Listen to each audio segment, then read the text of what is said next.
정말인가요? 내 이름은 종타쿠 오덕이죠. 우리 종도 여러분, 오늘 하루는 어떠셨나요? 오늘은 인기 애니메이션 귀멸의 칼날에서 혈기가 아닌 인물들이 아무도 죽지 않는 전개로 흘러간다면 어떻게 될지에 대한 가상 시나리오 3부입니다. 이 영상에는 원작의 스포일러와 개인적인 견해가 있으니 그 점 유의하시길 바랍니다. 大丈夫ですか? 그럼 시작해볼까요? 저번 영상에서는 무한열차 임무와 유곽 임무를 무사히 마치는 것까지 전개했었죠. 저번 영상을 보지 않으신 분들은 보고 오신 게 이 영상을 이해하고 즐기는 수월하니 보고 온 것 추천드리고요. 이 가상 시나리오 컨텐츠는 원작의 고증을 철저히 따져가는 매끄러운 진행이 되지 않기 때문에 어느 정도의 설정으로나 능력치 보증은 이해해 주셨으면 좋겠습니다. 그럼 오늘의 가상 시나리오 시작하겠습니다. 탄지로는 네즈코와 함께 대장장이 마을로 가게 되었는데 그곳에는 이미 하주 무이치로가 검술 수련하고 있었고 탄지로가 인사를 하자 시크하게 받아줬죠. 탄지로는 그런 무이치로를 보고 자신보다 어려 보이는데 죄의 자리까지 올라가다니 대단하다고 생각했습니다. 또한 그곳에는 풍주사님의 동생이자 귀살대 동기인 시나즈가와 게냐가 있었는데 게냐에게 말을 걸어도 대답하지 않고 그냥 쌩 지나가 버렸죠. 게냐의 얼굴은 엄청나게 빨갛게 달아올랐는데 탄지로는 무슨 자신에게 화가 났나 신경이 쓰였습니다. 그런데 그 뒤 연주 미치리가 나왔고 미치리는 우엥 하고 울면서 시나즈가와 씨의 동생을 만나서 이것저것 물어봤는데 아무 대답도 하지 않고 쌩 지나가 버렸다고 서운하다고 했죠. 사실 게냐는 미치리를 보고 첫눈에 반했는데 그녀가 말을 걸자 너무나도 부끄러워서 도망가 버린 거였습니다. 그 후 이들은 저녁 시간대에 함께 모여 식사를 했는데 아무리 시크한 무이치로와 수지와하는 게냐가 있어도 성격 좋은 미치리의 사랑스러운 덕분에 식사 자리는 화기애애하게 지나갔죠. 하지만 그날 밤 남자들의 방에 상현사 한탱구가 들이닥쳤고 무이치로는 황급하게 그의 목을 잘라냈지만 한탱구는 분신체로 분열하며 이들을 공격하기 시작했습니다. 그 중에 한 분신은 커다란 부채로 무이치로를 멀리 날려버렸고 탄지로와 게냐가 한탱구의 분신들에게 밀리자 네즈코와 각성 상태로 변해 합사하며 겨우겨우 비비고 있었죠. 저 멀리로 날아가버린 무이치로 겨우겨우 낙법을 해서 크게 다치진 않았지만 한탱구가 있는 곳과 꽤나 멀리 떨어져 버리고 말았고 어서 가서 탄지로네를 도와주지 않으면 큰일 나겠다는 생각을 했습니다. 하지만 근처에서 누군가의 비명소리가 들려 그곳에 가보니 상현우 교코가 대장장이들을 해치려고 했고 무이치로는 대장장이들을 구하며 교코와 맞서게 되었죠. 교코는 어린 꼬마인 무이치로가 생각보다 강하다는 것을 느끼자 비열하게 옆에 있는 대장장이들을 먼저 공격했고 무이치로는 무엇보다 타인의 목숨을 우선시하는 따뜻한 마음을 가진 검사였기에 그들을 구하다 교코의 마비침에 당하고 말았습니다. 마비침으로 인해 몸이 둔화되었음에도 불구하고 빠른 속도로 교코를 몰아치던 무이치로, 하지만 아무래도 마비침으로 인해 침착함을 잃어버린 무이치로였기에 교코의 수옥발에 갇혀버리고 말았죠. 교코는 다른 인간들을 다치게 내버려뒀다면 이런 꼴은 당하지 않았을 텐데 멍청하다며 낄끼 웃었고 수옥발에 갇힌 무이치로를 마무리 지으려 다가왔습니다. 하지만 그 순간 누군가가 뒤에서 빠르게 다가와 교코의 등과 팔을 베어버렸죠. 그 공격에 교코는 엄청나게 당황했는데 분명히 수옥발에 가둬버렸다고 생각했던 무이치로가 멀쩡히 움직이고 있었고 마비침에 당한 흔적도 없었던 것이었습니다. 그럼 수옥발에 가둔 건 뭐지? 인간이 혈기처럼 분신술을 쓸 수 있는 건가? 라고 생각했지만 그 검사는 수옥발을 칼로 베어찌렸고 수옥발에서는 무이치로가 콜록거리며 나올 수 있었죠. 그들을 자세히 보니 약간 미묘하게 다른 부분이 있었고 그들은 쌍둥이 형제라는 걸 깨달았습니다. 무이치로를 구한 이의 정체는 바로 형 유이치로. 유이치로는 무이치로에게 그렇게 한심한 꼴을 보이려고 귀살대에 들어간다고 했던 거였냐며 놀렸고 무이치로는 살짝 방심한 것뿐이라면서 일어났죠. 교코는 건방진 꼬맹이들을 찢어 죽여버리겠다고 뛰어왔는데 순간 무이치로와 유이치로가 둘 다 안개호흡을 사용 후 공격했고 교코의 온몸을 갈갈기 베어버렸습니다. 무이치로와 유이치로의 얼굴에는 반점이 생겨났고 순간 폭발적인 힘으로 교코를 발라버린 거였죠. 부모님을 어린 시절 잃은 유이치로 무이치로 형제에게 어느 날 우베야시키의 아내 아마네가 찾아왔고 당신들은 해옥 검사의 자손이라며 귀살대에 들어오길 제안했습니다. 무이치로는 그 말을 듣고 자신도 검사가 되어 많은 사람들 도와주고 싶다고 했지만 유이치로는 먹고 살기에도 바쁜데 무슨 검사냐며 거절했고 무이치로가 검사를 한다는 걸 막았죠. 하지만 어느 날 토키토 형제 집에 혈기가 한 마리 들어왔고 이들을 공격했습니다.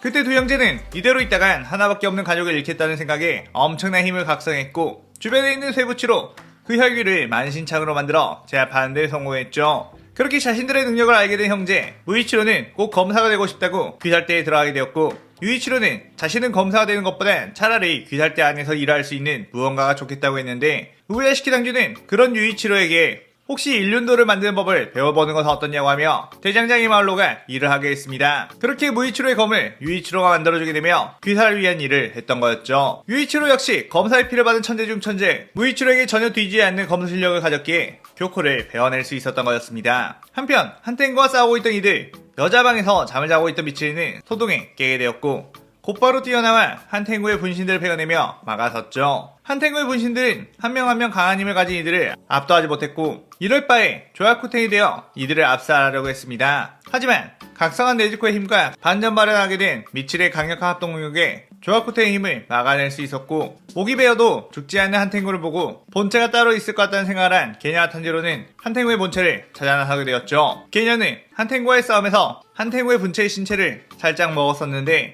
그때 한텐구의 본체가 숨어있는 곳을 어렴풋이 느낄 수 있었고 탄지로와 그쪽을 위주로 수색하게 되었습니다. 하지만 계속해서 빠르게 도망가는 한텐구 때문에 시간이 지체되었고 결국 도미터, 한텐구와 조아코텐은 소멸하게 되었는데 조아코텐과 싸우던 네즈코 역시 태양에 노출이 되었지만 네이코는 소멸하지 않았고 그 모습이 무장에게 전달되게 되었죠. 한편 하나요와 시노부는 여자들만 집중적으로 행방불명된다는 미지의 종교단체 만생은학교를 조사하러 그곳에 잠입을 했습니다. 그곳에 들어가서 며칠 있던 중 그곳에 있던 여자 간부가 코초 자매에게 이곳에 오래 있으면 위험하다고 도우마가 따로 방에 들이기 전에 어서 도망가라고 일러줬죠. 하지만 코초 자매는 더욱 도우마의 정체를 확신하며 도망가지 않았고 얼마 후 도우마는 카나에부터 따로 자신의 방으로 불러들였습니다. 카나에가 들어오자 도우마는 본색을 드러내며 카나에를 공격했는데 카나에는 품속의 칼을 꺼내 도우마의 공격을 막아냈고 그렇게 싸움이 시작이 되었죠. 시노부 역시 싸우는 소리가 들리자마자 그곳에 들어가 카나에를 도왔는데 시노부가 도우마에게 접근하려고 하자 카나에는 시노부를 막았고 도우마의 주변에는 얼음 혈기술 때문에 함부로 접근하면 안 된다고 했습니다. 그러자 도우마는 놀라며 어떻게 이것을 한 번에 간파했냐고 물었죠. 카나에는 선천적으로 엄청난 동체 시력을 가진과 동시에 눈앞에 펼쳐져 있는 혈기술을 감지할 수 있는 능력이 있었습니다. 카나에와 시노부는 도우마의 혈기술 때문에 쉽게 들어가지 못했고 도우마는 원거리 공격으로 자매를 압박하기 시작했죠. 접근하지 못해 수세에 몰리고 있던 카나에와 시노부, 저 혈기술만 어떻게 할 수 있다면 이라는 생각을 하는 순간 저택의 천장이 무너지며 이노스케가 쳐들어왔고 그 옆에는 카나오도 함께 있었습니다. 그 충격으로 도우마의 얼음 혈기술이 사라지자 카나에는 지금이 기회라며 빠르게 꽃의 호흡으로 도우마를 공격했고 시노부 역시 그 틈을 노려 도우마를 벌레의 호흡으로 찔러 넣었죠. 도우마는 순간 데미지를 받고 당황하다가 다시 정신을 차린 후 얼음 혈기술로 이들을 뿌리쳐냈는데 이노스케가 저돌적으로 뛰어들어 도우마의 혈기술들을 몸으로 다 날려버렸고 도우마는 굉장히 열이 받았습니다. 그의 도우마는 이노스케의 가면 때문에 얼음들이 폐까지 도달하지 않는다는 생각으로 이노스케의 가면을 벗겼는데 이노스케의 얼굴을 보고 엄청나게 놀랐죠. 이 녀석 살아있었나? 이노스케는 그게 무슨 소리냐며 화를 내며 덤벼들었는데 도우마는 정색을 하면서 이노스케를 날려버렸고 얼음으로 된 분신을 소환해 카나의 일행을 압박했습니다. 그렇게 4명의 실력자들로도 도우마를 상대하는 게 버겁자 카나에는 확실히 상현의 혈기와 싸울 때는 목숨을 걸어야 할 것 같다며 꽃의 흡 종형인 피안주안을 사용했고 도우마의 움직임이 슬로우 모션으로 보일 정도로 눈의 능력이 강화가 되었죠. 카나에는 이 능력으로 피할 때 상위권 전투력이라고 평가받았고 카나에는 도우마의 분신을 베어버리며 도우마의 본체로 나아갔습니다. 하지만 도우마 역시 상현이인 만큼 만만치가 않았고 그런 카나에와 공방전을 치르며 카나의 몸에 많은 데미지를 주게 되었죠. 시노우 역시 벌레의 호흡으로 여러가지 독을 찔러 넣었지만 도우마의 재생속도만 잠시 늦추게 할 수 있을 뿐 치명적인 데미지는 줄 수가 없었습니다. 도우마는 쓰러져 있는 이노스케에게 다가가 우선 너부터 죽인 다음 나머지 여자들을 먹어야겠다라고 하며 공격하려는 순간 갑자기 어떤 여자가 그 앞에 뛰어들었고 대신 어깨 쪽이 베이며 피를 흘렸죠. 도우마는 순간 당황했고 이노스케는 이 여자는 누구지? 라고 생각했습니다. 그런데 그녀는 이노스케를 보고 살아있었구나 내 아기 정말 다행이다 라고 했죠. 그녀의 이름은 코토와 이노스케의 엄마였습니다. 그녀는 예전 가난아기인 이노스케를 데리고 폭력 남편에게 도망쳐 도우마의 교회로 오게 되었는데 그곳에서 이노스케를 키우다가 도우마가 혈기이며 여자 신도들을 잡아먹고 있다는 걸 알게 된 후 이노스케를 데리고 도망갔었죠.